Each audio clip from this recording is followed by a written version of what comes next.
This is an interview with Staff Sergeant Robert Trevzger. Mr. Trevzger was born on February 19, 1925, in Rochester, New York. Mr. Trevzger served from October 18, 1943 to February 6, 1946, in places such as Britain, Germany, and Czechoslovakia, including the Battle of the Bulge. Mr. Trevzger achieved the rank of Staff Sergeant. This interview is being done on November 20th, 2013 in Davis, California. This interview is being conducted for a Veterans History Project with the Library of Congress as part of Vinci High School's America at War project. So let's begin. We'll start with a few biographical details. So when and where were you born? In Rochester, New York. I guess we covered that. So, so what was your occupation before you entered the war? I was a student. So you were in high school or college? I graduated from high school and finished my first semester of college. Okay. And so after finishing your first semester of college, were you drafted or did you volunteer? I was drafted. You were drafted. So once being drafted, how did you feel about that? Were you like willing or just How did I feel then? Yeah, about being drafted. Like, were you anxious? Did you want to join the military? Or you kind of like? Well, I was supposed to go to the ASTP program. That's the Army Specialized Training Program where they sent GIs to college. And so, what sort of training did you receive before you were sent to Europe? Well, they had a special ASTP basic training program at Fort Benning. So a bunch of us were sent there. And we finished our basic training in January of '44. And then the ASTP program collapsed because they needed manpower elsewhere. So almost everybody in ASTP was sent to ground forces. And our training company was sent to the 94th Infantry Division at Camp McCain, Mississippi. That would have been in February of '44. And so, after being sent to Europe, where specifically did you go during the war? Well, we left New York City on August the 6th on the Queen Elizabeth, and there were 18,000 GIs on that ship. And we arrived in the Firth of Clyde near Glasgow and got out there and took an overnight train down to southwestern England where we stayed a few weeks, and then we were sent over across the channel to Utah Beach and got off the cross-channel ship there and went down to Brittany, where we stayed in Brittany until the end of the year, keeping the Germans penned up in the submarine port. Okay. So, were you involved in any action once you left? Any specific like battles? You mean in Brittany? At any point during the war? Oh, yes. Well, when the Battle of the Bulge started on December 16th, and we were sent to the Western Front. I have a map here that shows where we were. Right. This is the Bulge, and we were sent right down here just to the west of the Moselle River, which is this line coming here.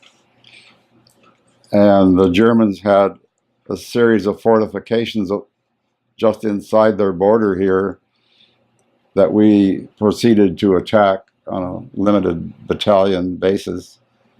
And so we relieved another infantry division, the 90th, so they could come up here on the south flank of the Bulge and try to reduce that. And then in February, there was a big push to the Tsar River, which is this line coming here, which is a tributary to the Moselle. And then we crossed the Tsar River in assault boats in the dead of night. Oh, sounds And that was quite exciting. But we were lucky because the tank destroyers protected us by firing a blanket of tracer shells over our heads, so the Germans didn't shoot at us as we were struggling across the river in the assault boats. Oh, wow. So I don't know if you want me to tell more than that. Go as much detail as you. Yeah, well, that was quite exciting, shall we say. And some of the boats lost control and were swept downstream by the current. We found out years and years later. You know, So I have no idea how many boats were lost, except some of the survivors' accounts indicate there were several. Sounds terrifying. Yeah. I hate to be in a lost boat.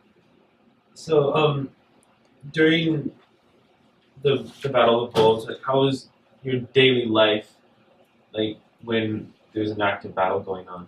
Well, every day was different. You know, the first thing we did was attack a little town. I can show you on the map. This is the western part of this line of fortifications the Germans had on the border. And our first objective was this little town right in here called Tettingen. So the German operation basically was, they didn't defend the towns, but then they would counterattack when the Americans had the audacity to capture one. And so the day after our attack, there was a big counterattack by the Germans, and our machine gunners pinned them down in our area, so they couldn't keep advancing toward us in the buildings. And then the mortars and the artillery just decimated these pinned down German soldiers. It was ghastly. It was dark, and we couldn't see the German soldiers at all from the buildings. So there was nothing to shoot at. So we just were kind of spectators, really, while the machine gunners and the artillerymen and the mortarmen did all the defense, you might say. So then a few days later, the Germans moved an armored division in to try to get us out of these towns, but I was not personally involved with that because they were attacking the north end. They were coming down from the north, and so that was the A company of our battalion was involved with trying to defend Butzdorf. Mm-hmm.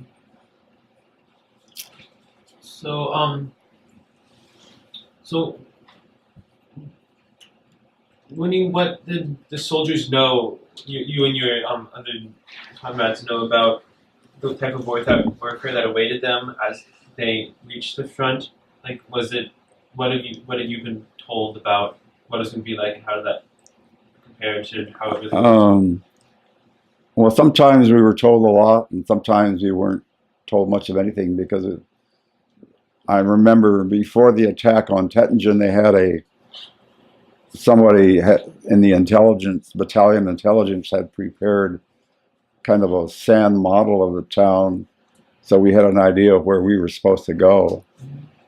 As it turns out, our platoon was at the extreme west end of the town where this counterattack occurred that I was telling you about. The Germans were trying to advance up a gentle slope to a broad ridge crest where the houses were, and as it happened, this gentle slope was an apple orchard, and the heavy machine guns on our side had set up so they could put grazing fire out across this apple orchard, and that's what pinned them down. Okay, cross that. let's see. So you said you became a staff sergeant. We're wondering how you came to be promoted to staff sergeant. Well, the principal reason was because of a manpower shortage, Uh-huh. where in the last 2 weeks of January, the weather was very cold and we lost a lot of our friends to frozen feet. And so there was far more losses to frozen feet than to enemy action. And so when we were pulled back off the line at the end of January, there were only 3 of us left in our 12-man squad. Everyone else had frozen feet or been shot or one thing or another. So there was a time where all of these missing GIs were replaced by fellows fresh from the infantry replacement centers. So we had to try to help them learn what was expected of them, you know, in the real world as opposed to the training center. Oh yeah. Nice. So. And so anyway, I was made assistant squad leader, which is regular sergeant. Then later on, something happened to our platoon sergeant. I think maybe he got trench foot or something. And so my squad leader was made platoon sergeant, and I became the squad leader. And the squad leader's grade is staff sergeant. So, did you have any friendships that you formed during this time, and do you still have any contact with them today? No. Let's see. When the war was over, I just kind of wanted to forget the whole thing. I don't blame you. It sounds stressful. Because it includes the loss of friends, you know. Yeah. So. It's not any fun. Right. So, while you were on the front, did you have any contact with friends and family at home, or were you totally cut off from them? Well, we wrote letters and V-mails, but that's the only contact. I was raised in Pasadena, so I had a girlfriend in Pasadena I wrote to. Oh, that's sweet. So, when you were in conflict, what was your daily sort of like routine with? Well, every day was different, you know. Like after the big counterattack I was telling you about in Tettingen, the next few days, our part of the town had absolutely no action at all, whereas other parts, like to the north, were getting hit with the German tanks. And we didn't even know what was going on until we read about it in military histories later. Oh, wow. Maybe we could hear some noise, but we don't know what the noise means. How much later did you find out what was happening during the war? Well, the division history came out in 1948, and it filled in a lot of the empty blanks, you might say. So, it must have been like a stressful experience for a lot of the soldiers. We're wondering what the morale was like for the soldiers in general, that you and people that served around you. Like how enthusiastic you were. Well, I think most of us consider that we were engaged in a period of involuntary servitude where you had to obey orders or else. Yeah. And we all hoped and prayed that we would survive, and that we wouldn't chicken out and shoot ourselves, like as sometimes happened. Not very often, though. So, you know, there wasn't a lot of conversation about how we felt or anything. kind of had to do it. We're talking about other things. But we wanted to think of something as much as possible. So, you say you kind of people generally felt like they're in voluntary servitude. So I was wondering, like, how much the soldiers really cared, like, if how much they really cared about, like, their cause in the war, like the cause of the Allies versus the Axis. Well, in basic training, the Army showed us a lot of movies that convinced most of us that what we were doing was the right thing. Of course, we knew nothing then about all the death camps, and so that would have made it even more convincing that our enemy was worth fighting and controlling. So during this time, you had no idea what the Holocaust happening at all? No, absolutely nothing until he started liberating the camps. So when did you start finding out about that? Oh, gee. Probably in April of 45, and we moved into this big city of Wuppertal, which is east of Dusseldorf, and there were labor camps there with Eastern European people in it that were working in the local factories. But we didn't really hear about the gruesome things until even after that. Because these people we didn't actually come in contact with them, but we knew they were there because on May Day they showed the red flag hanging over their camps. And they were cared for well enough to work and be productive. So,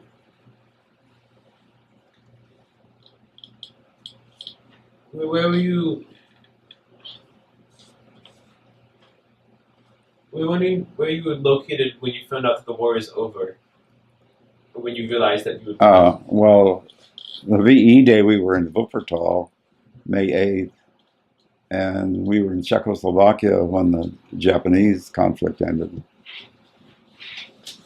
And in Czechoslovakia, we were occupying the southwestern 10% of the country, and the Red Army was occupying the rest of it. So the highlight of our stay in Czechoslovakia was a parade in Prague where they trucked a bunch of GIs into this international parade. And the Czech civilians were very enthusiastic about the Americans. So they felt like you were freeing them from. Well, the formation of their country after World War I, they thought President Wilson was heavily involved in that, and so he was a hero. And most of the Czechs were freedom and liberty-loving people, and until the communists took over. Yeah. That was, I guess, 1948. So, the war, of course, ended in 1945. You said you served until 1946. I'm wondering what you did in the service between when the war ended and when you were discharged.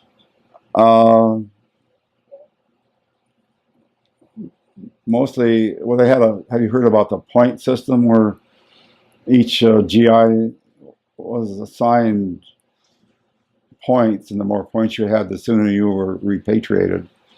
And the points were based on length of service and any medals you might have received, those basic things. So I had 61 points. So I didn't leave our company until Thanksgiving Day on 45. And that put me in the pipeline. And we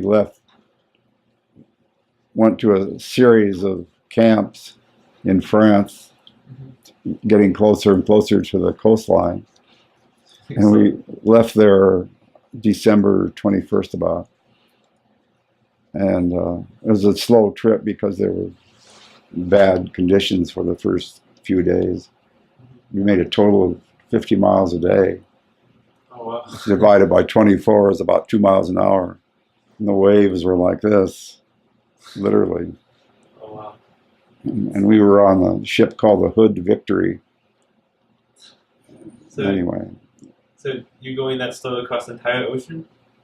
No, just the first few days. There was a big storm on the Atlantic, and we kind of got in on the tail end of it. They don't want it. And it stopped storming, but the waves were still there. Yeah. And we came into New York Harbor New Year's Eve, if you can imagine. Oh wow. Almost at the stroke of midnight. Christmas. So that was a good way to start the new year. Yeah. Sounds like it. So how you once you arrived in New York, how were you received by Americans that were back at home? I don't know. Okay. So We didn't, until we were discharged, we didn't really yeah. see civilians. So when did so you're saying once you came back to the United States, you still were in the military for a while? Well, yes, I'd been injured playing football that fall in Czechoslovakia. And so at my discharge physical, I asked the doctor about it. He said, well, the only choice you have is to go to an army hospital. So I said, okay. And so I was sent to a hospital in my hometown of Pasadena, as a matter of fact, for a while they checked out my football knee. And finally, they decided that I was ready to be discharged. So you had to meet like a criteria to get discharged or something? Pardon? So you had to meet like certain criteria to get discharged then? Like had to be good health? Well, my point was to have it documented that the knee had been injured in while I was in the Army, in case something went bad with it later, which it did. Oh, wow. So anyway, that's why there's a gap between when we got into New York Harbor New Year's Eve and I was discharged about 5 weeks later. So what was the first time you saw your family or people that you would know back home after being? Well, the Army flew us from New Jersey to Long Beach to go to the discharge center at Fort MacArthur. And so that was in the first week of January. And then I went to the hospital, and then it was right after that I saw my parents for the first time. Oh, wow. That was good to see them again.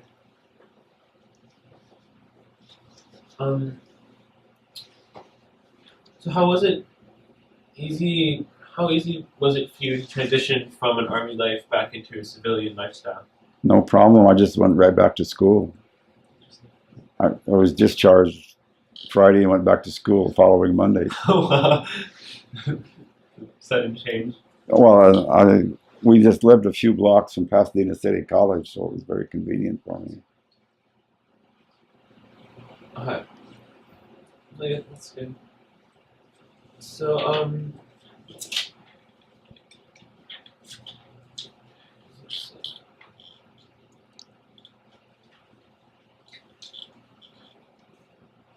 so how do you think being in the military affected you, like later life after being discharged, if at all?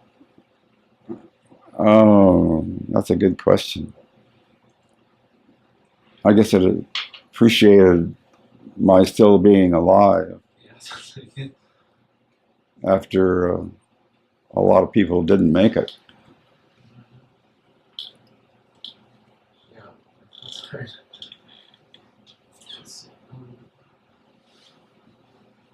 So how had, if at all, I don't know if this is applicable, did the United States change in any way noticeably, like how it worked between when you left and when you came back?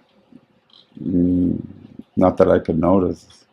Was it for you? Was it, so when you came back, was it like you never left almost?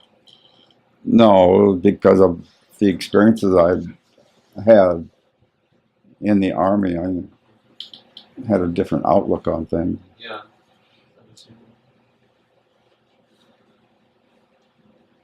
So, do you think that the war, with all the destruction that it caused, do you think it was worth it? Oh, yes. It's tragic, but Better than it's just what happens when some pipsqueak nation like Germany is allowed to get so strong they can overwhelm their neighbors. yeah, that was, And when you think what a small country it is compared to what they were trying to conquer, it's kind of mind-boggling. that's crazy. So if you have any animosity towards people that you fought during the war, still, like, No, not really. Except, one way of putting it would be to say that any war is, what's the right word? Stupid. In the sense that you have all these young guys trying to kill each other and succeeding, and all these lives wasted in a sense. And when you know people to whom this has happened, it's really heart-wrenching to think about what their lives might have been. yeah. But here they were. That's all right. Sorry, is that thing on? Yes, it is. Gotcha. Here they were, 19 or 20-year-olds, with their life stopped like that. So, do you think that the Well, it's tragic. It's really each individual life is precious, and to have it taken that way is tragic. it's awful. So, do you think that you personally think that you could have that the United States or allied countries could have achieved what they wanted without war against Germany? I don't think so. I mean, we were attacked, let's face it. Yeah. And after the Japanese attacked us, then the Germans declared war on us. So, and they've been sinking our ships in the Atlantic. And So the Japanese are sinking ships in the Atlantic? no, the Germans, Okay. because they were trying to prevent anything from getting to Great Britain at that time. Yeah. So, I know the United States didn't enter war immediately. So, how did before the United States entered the war against Germany and the Axis? What was you or other people around you's general opinions on like what side of the war was winning? Well, not winning, but who was like right and who should win? I don't really understand the question. Like before the United States entered the war, I'm wondering like what side, like you were more like which side you're rooting for, I guess. I don't know. I'm not understanding what you're saying. What was the general public opinion on the war before the United States entered the conflict? I don't really know the answer. I understand the question, but I don't know the answer. I wasn't sure if you didn't understand the question. You didn't know the answer. Yeah, because as a matter of when Pearl Harbor started the war with the Japanese, I was 16, you see. So I had no feeling that it would go on long enough to get me involved.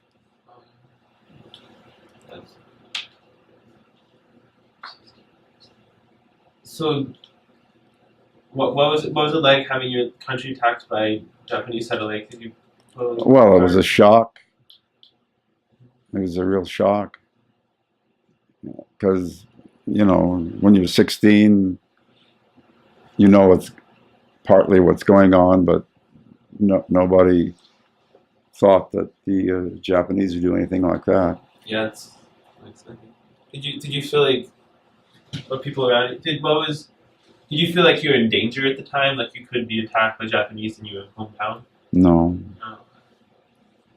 So they didn't reach that phrase.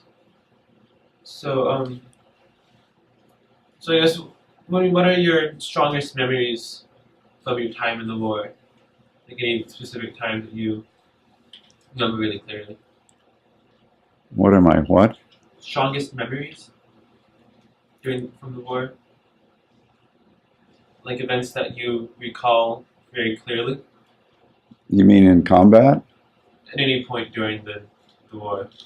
Well, I've mentioned the German counterattack at Tettingen was very impressive in the devastation that our troops were able to, and the stupidity of what they were trying to do.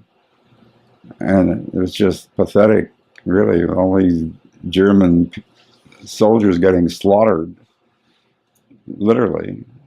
And so that left a big impression on me. And I mentioned the Tsar River crossing and the tank destroyer fire that kept us from getting shot at.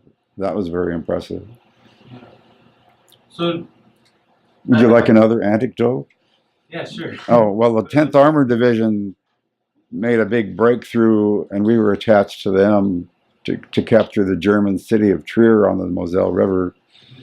And they asked for some help from our battalion, and so we, about 2 a.m, got on a convoy of GI trucks and rode through the night. And by the time we got off, we were outside of the city of Trier, and we started working our way in and checking the buildings to make sure that there were not German soldiers that had been bypassed when the armor went roaring through. And I was sent down this long driveway to an isolated house, and I opened the garage under the house, and here were about 20 German soldiers under this house just waiting for someone to come along and so they could surrender. They had no weapons, they had no helmets, they all had their little garrison caps on, so they were ready to go to a POW camp. So I just told them, come out, guys. And they didn't have anything for souvenirs except a lousy pair of binoculars. So you didn't have any sort of like begrudging feelings against Germans specifically? Well, What was it? I felt sorry for them, And here were these guys whose country had been at war since 1939, and they were ready to quit. Yeah. And the ones I got mad at are the ones who wouldn't quit and who insisted on being fanatics and killing us. Yeah, that sounds awful. I see you brought a hat there. Oh, yes. So what's this your is- piece of that hat? This is our division association hat from a few years ago. This is a regimental insignia that all the guys in our regiment had. And it's a 376th regiment.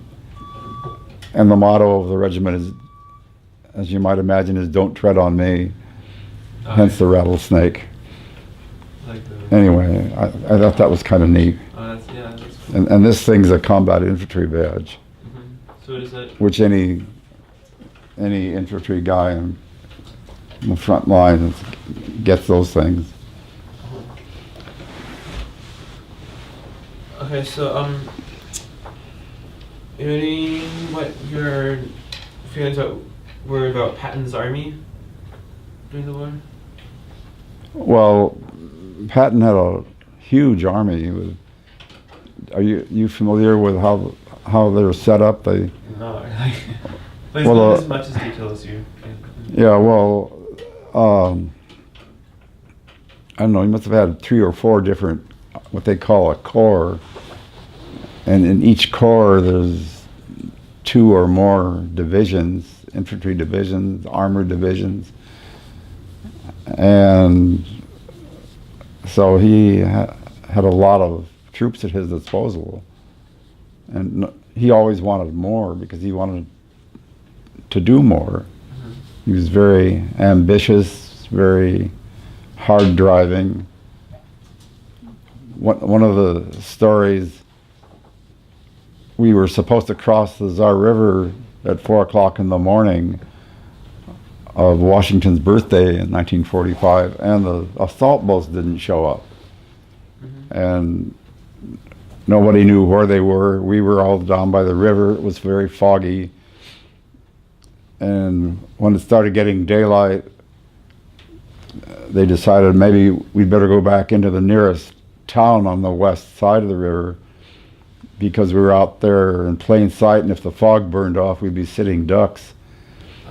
So, still no boats. So General Patton showed up after lunch, and he, of course, was absolutely infuriated at this follow-up that the infantry guys had been there ready to cross the river, but the boats didn't show up. So he was ranting and raving, and so the story goes.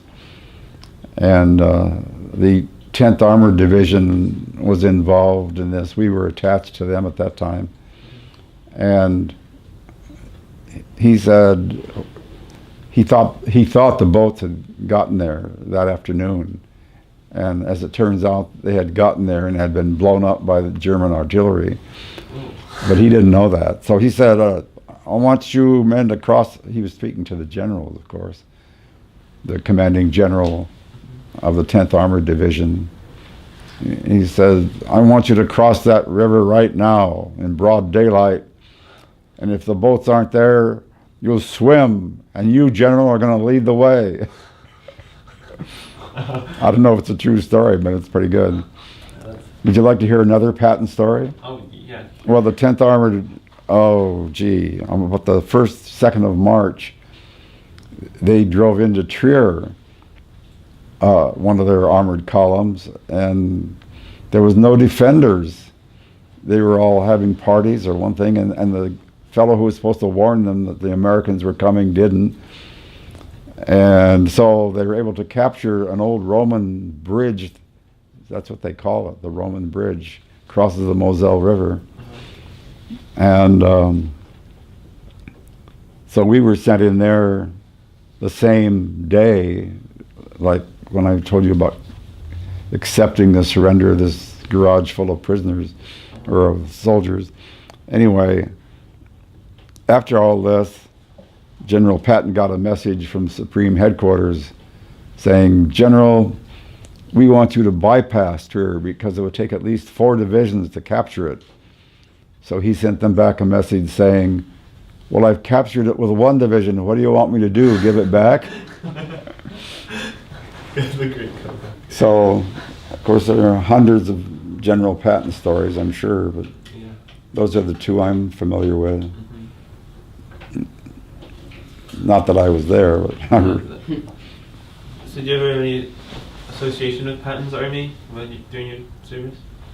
well, we were part of the army. Our division, the 94th, was in the 20th Corps, and the 20th Corps was one of 3 or 4 corps that Patton was controlling. But we were the only ones south of the Moselle River. The other ones were up on the Bulge when we got there. And then they proceeded, after we captured Trier, these other corps proceeded to the Rhine River north of the Moselle. And they were on the Rhine within a couple of weeks. So, but I think, well, it's pretty well known that the Germans really messed up when they tried the Battle of the Bulge, because that cost so much in the way of manpower and materials for them, and so they were much weaker after that.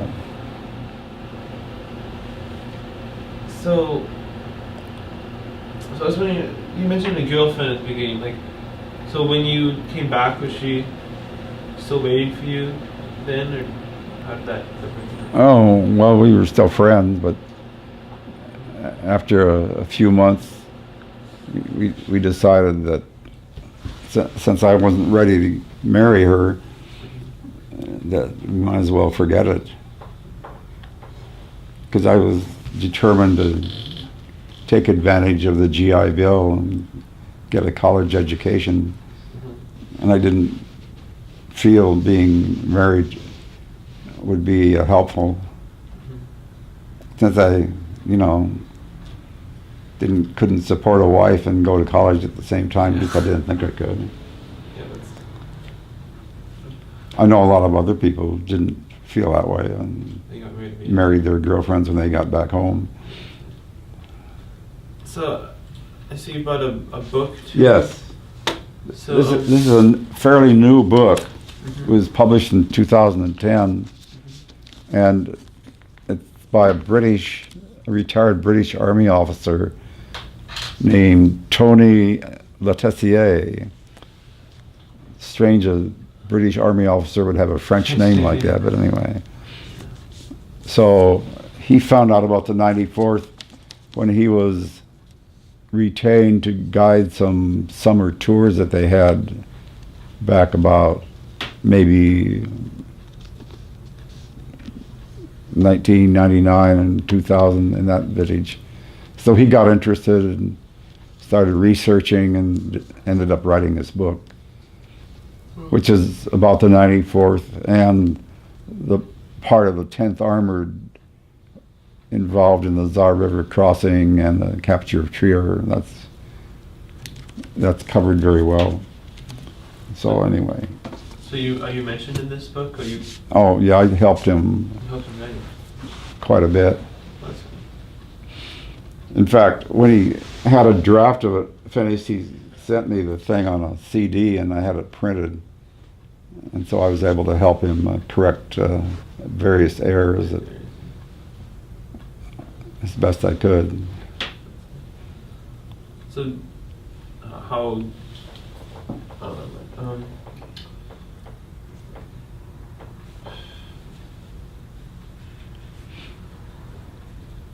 So how do you think you would have been different if you had never entered the war?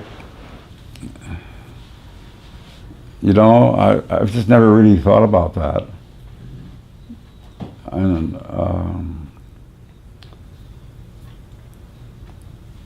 I just don't know. Hard to imagine. Yeah. When I went in, I was interested in being a chemist because I enjoyed my freshman college chemistry course. And then when I was very lucky, some of my friends were taking geology class in the spring of '46 as an elective, and they were having their spring vacation field trip to Yosemite, and they got me to go along with them, and that's when I started getting hooked on geology, on that, because the geology teacher at Pasadena City College was terrific, and he made it all come alive and seem very interesting, and so I changed majors. How far were you into your chemistry major? Well, I was taking the second year of chemistry and the first year of geology at the same time. Oh, wow. And at the end of that year, I dropped the chemistry and continued with the second year of geology classes.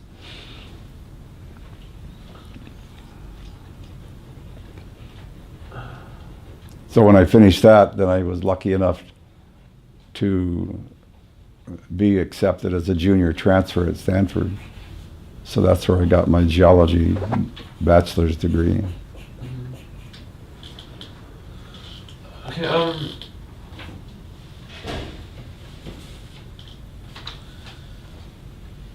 sorry, that was good. So, were you ever injured during the war? No, I wasn't. Okay, that's But as a matter of interest, of our 40-man rifle platoon, there were only 2 of us who survived without having to leave for frozen feet or being killed or whatever. So as a result of being 2 out of 40, we both got Bronze Stars. Isn't that exciting? Yeah, stars for not being good. Did not get hurt. So during the war, how likely did you think it was that you were to survive? Like, did you think it was likely or possible or what?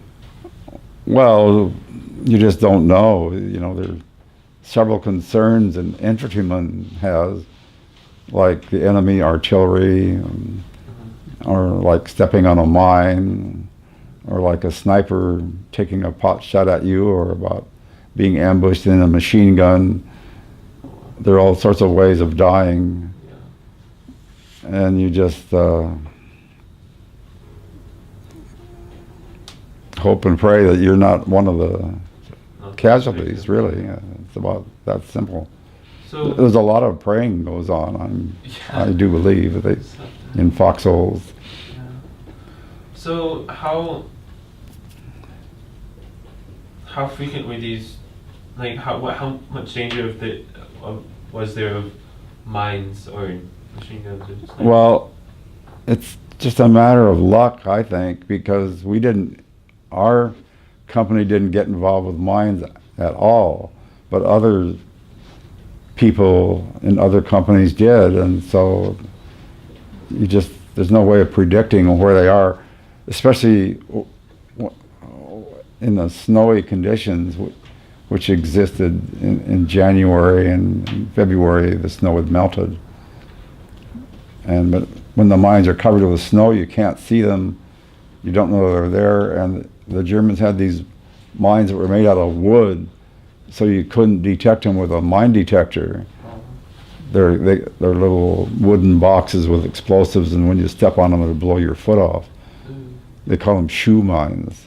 So how deep are these buried? Like how They'd just be under the snow, really. Oh wow. So you couldn't see the things. And So if you went, you had no idea if you're gonna survive another minute. I'm sorry. So the specific regions where this was, or did you have no idea where any of these mines are? Yeah. So And some of these maps I have show where the minefields are supposed to have been, but I don't know if they're accurate at all. Because we had absolutely no experience with mines. And of course, we were very grateful for that, because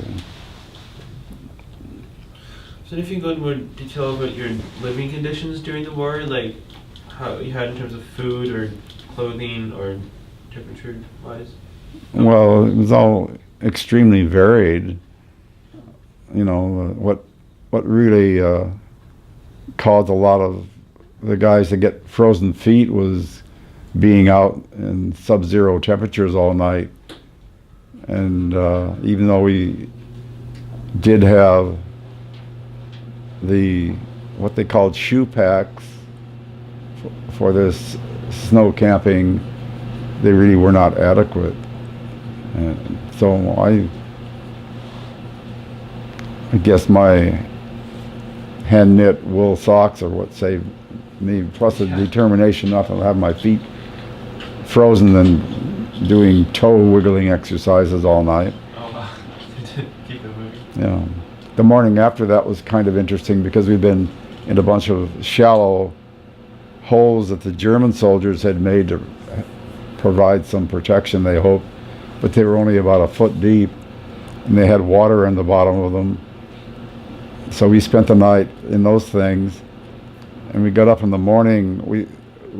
Our uniforms, specified uniforms, we all had to dress the same way, so as not to confuse each other. But we had these long wool overcoats on, and the bottoms had gotten wet and frozen, so that when we walked along, they made sort of a clacking noise, which was very counterproductive, because the Germans used to say the American soldiers were like Katzen, which means cats, because they could move so quietly.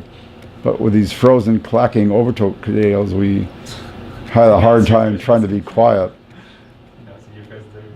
Anyway, so they clacked for a few hours, and then it warmed up enough to the point where the ice kind of thawed out. This is kind of unrelated. You said you had. This is kind of unrelated. You said you had hand knitted socks. I was wondering who knit those for you. Yes, wonderful woolly olive drab colored socks. So I was wondering who knit those. My girlfriend. Your girlfriend, oh, that's sweet. Her name was Mary Alice. Mary Alice.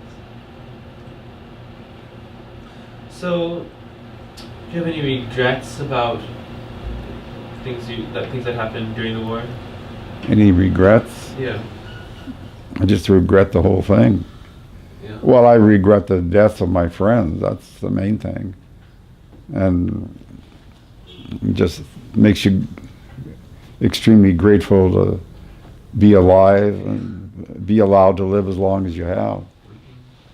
So was it like when you first lost people that you had come to know in the war, and how did that change your perspective on the experience? Well, it's indescribably depressing, let's put it that way, to have friends leave abruptly. There was one German rocket shell that killed 6 people in our platoon, just like that, one shell, including 2 of my very close buddies. So it's just one of those weird things that happened. No idea. But we were all bunched together and along a trench, and I don't know why the Germans happened to lob a rocket shell into the trench, but they must have spotted us. And not being spread out, it was devastating. So you said there's a trench that you have, so you engage in sometimes in a sort of trench warfare like World War I? Not really. The Germans had these zigzag trenches about 4 feet deep that they used to go from one of their concrete bunkers to another. Mm-hmm.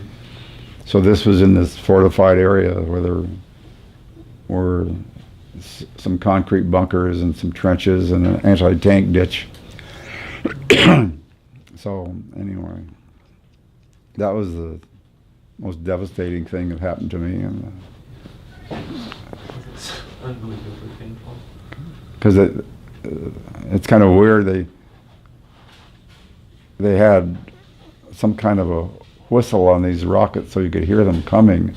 Oh, so you knew it. So they call them screaming Mimis. Have you ever heard that term? I have not heard that term. Anyway, and the German term for the rockets was Nebelwerfer, which I think means smoke thrower. I think Nebel is the German word for smoke. Anyway, so they were used for smoke as well as high explosive anti-personnel stuff, which is what got our guys. So, how do you think America would have been different if we had never entered the war? I just have no idea. I've never, it was such a part of me, and still is, that I couldn't imagine what it would have been like without it. So how often do you think about your experience? Is it like a major part of like your daily life, what you think about, or is it kind of the past is the past sort of thing? Oh, it kind of varies.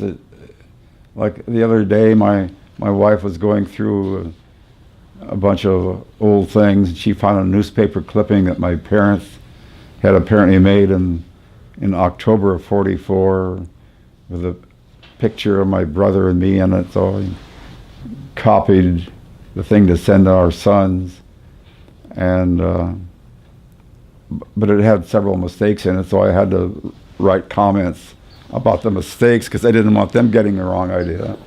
So, Anyway, so at times like that, I think about it a lot because I'm trying to get the record straight. yeah. So how well do you remember it? Like it was a long time ago. So do you remember most of your experiences clearly, or is it kind of blurry now? No, I remember things very clearly. I mean, anything that's traumatic, especially. Yeah. And the things I've mentioned, I could go on and on talking about each one of them in the details. Oh, I brought a write-up along you might like to read. I can leave it if you like. You can have these maps too if you want them. This is something that's out of this book that a friend of mine and I put together before Tony was writing the book.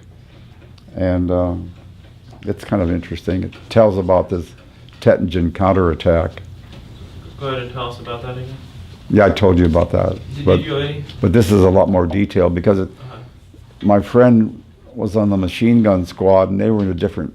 They were down on the east side of this same apple orchard with a light machine gun, whereas it was a machine gun a lot closer to us that had the Germans pinned down. Well, they both did, really.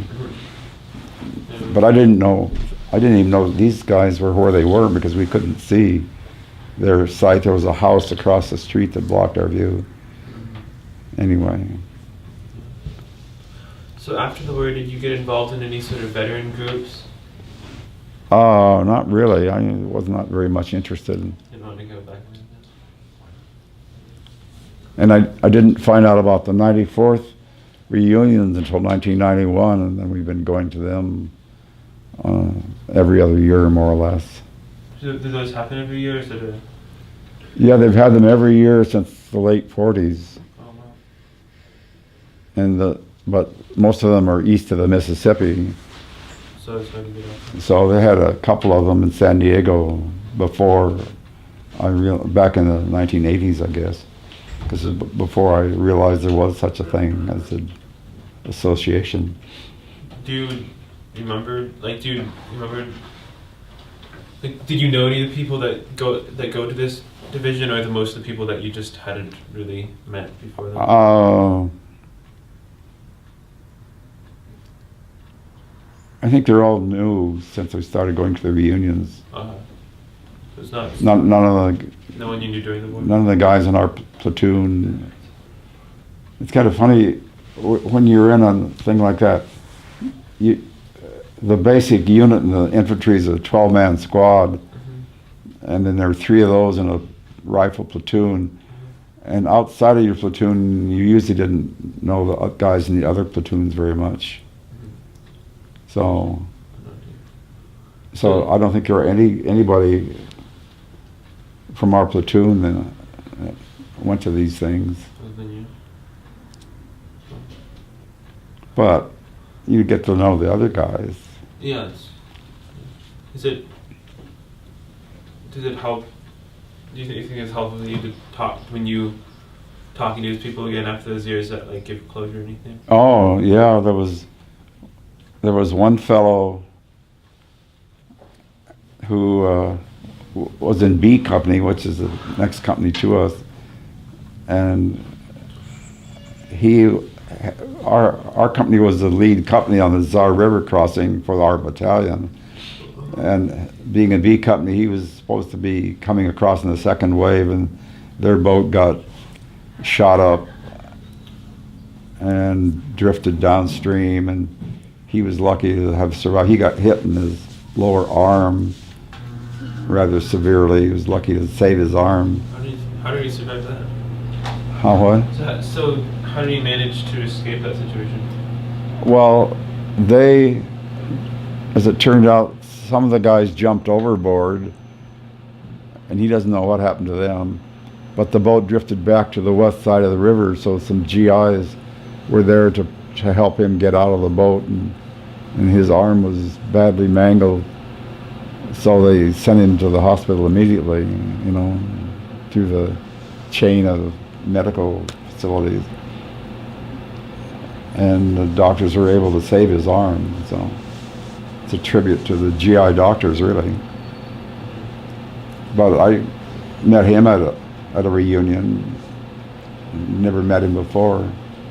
Turns out he was a replacement. He'd been with the B Company for 11 days when this happened. Oh wow. Yeah. Chuck straight in the deep end. So anything that you think people today, people like our age or older, I guess, think that we should know about World War II and its effect? Well, it's a long time ago, and there were millions and millions of people involved, so it's not surprising that it sort of recedes into the past as far as anybody's concerned, So I have no idea what sort of coverage it gets in modern day schooling. But you can look at it with crystal clear hindsight and see that it never should have happened. Yeah, so, but I was wondering, through the enormity of World War II, the times was like everything was like absolutely involved in that. I was wondering if any wars today seem more trivial, like the war in Iraq or something, in comparison to World War II. I don't know. I'm not sure I understand the question. So I'm wondering, since World War II is such an enormous war that is dwarfs most other wars in terms of how widespread it was, I'm wondering if wars today, such as wars in like Iraq and Afghanistan, if those seem somewhat trivial in any way in terms of like. Oh, no, I wouldn't say they're trivial. Not necessarily trivial, but like relatively. They're just different, you know. They're different problems. They're different motivations, if you will. You know, in Afghanistan, seems to me the primary motivation was triggered by the 9/11 attacks. Do you think that the wars that are going on today are justified based on? Do you think it's the Well, I don't. fighting? I don't consider what's going on today to be really wars. You know, when like for example, well, it's a different thing because you have these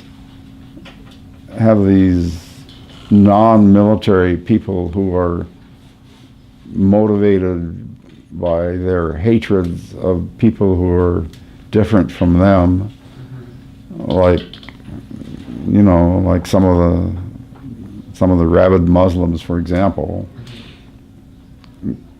They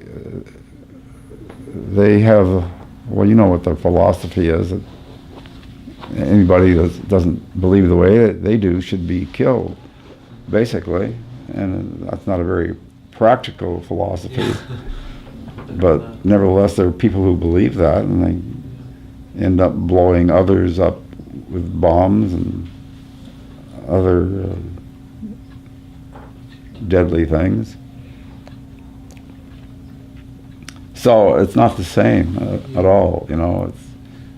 The whole motivation is different. Of course, you know, the Japanese aggression goes clear back in the 1930s when they were going into Manchuria and imposing their will on these non-Japanese people. And looking again with crystal clear hindsight, something drastic should have been done to stop that. So you think the United States should have entered the war earlier to kind of stop things where they were starting instead of waiting? Well, sure. In the same way with the Germans when they marched into the Rhineland in 1936, and the French and English didn't do anything about it. Maybe they might have screamed a little, but like, don't do that. but they should have chased them out. So. But anyway, that's long ago and far away. Yeah. So based on how you think that the United States should have interfered earlier in those sort of situations, do you think there are any situations today that you think the United States should interfere with now, like before? That's a tough question. You know, it all depends. Any war is terrible because, like I said earlier, you got these young men trying to kill each other, and that's basically unproductive. Yeah, it's not worth it. So yeah, thank you for your time. I appreciate it. Well, interesting talking to you. I hope you've learned something. Yeah, I was interested a lot. Interesting your views on. Yeah. Well, if anybody wants to make a note of this book, they can probably get it on the various bookstores Actually, it does or Amazon or whatever. Oh, right there. It's just called Patton's Ponds. Patton's Ponds. Patton's Ponds. By who? Can you see that? Yeah.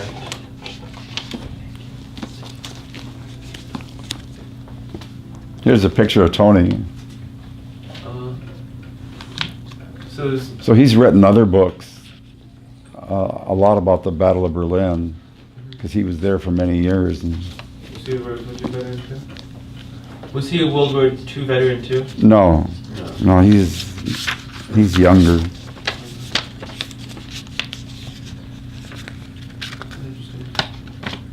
Anyway,